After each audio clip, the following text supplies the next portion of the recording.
Se constituer une épargne de précaution. Tout d'abord, qu'est-ce que c'est ?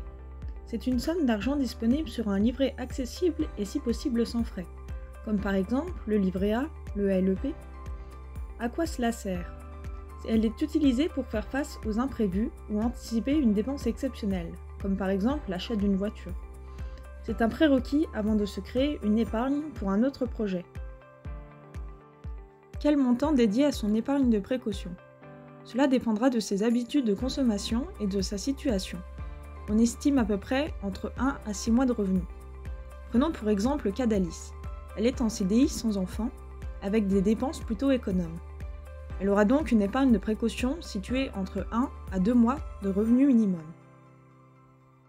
Prenons le cas de Paul, qui est en CDD, avec une vieille voiture qui risque d'être réparée ou renouvelée dans peu de temps. Pour lui, on peut donc estimer une épargne de précaution de 4 à 6 mois de revenus. Comment réussir à se constituer une épargne de précaution ?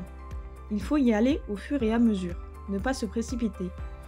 On peut épargner l'équivalent de 2 mois de salaire sur une année à peu près, pour exemple. Ensuite, déterminer sa capacité d'épargne. Si possible, placez 10% de vos revenus en moyenne dans votre épargne de précaution.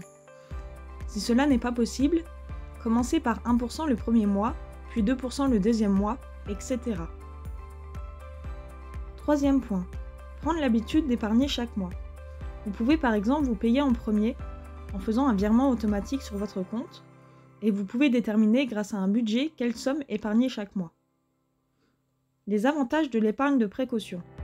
Cela permet d'éviter le découvert et les frais annexes, éviter d'avoir recours à un crédit à la consommation.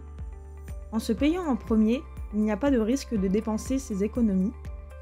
Les rendements du livret qui apportent des intérêts, qui se cumulent chaque année. De plus, être plus serein en cas d'imprévu. Je vous remercie d'avoir suivi cette vidéo, n'hésitez pas à vous abonner pour ne pas rater les prochaines vidéos. Si vous souhaitez en savoir plus et obtenir plus de conseils sur la gestion de votre budget, je vous invite à visiter mon site stratégiebudget.fr, le lien est dans la description. À la semaine prochaine pour une nouvelle vidéo, à bientôt!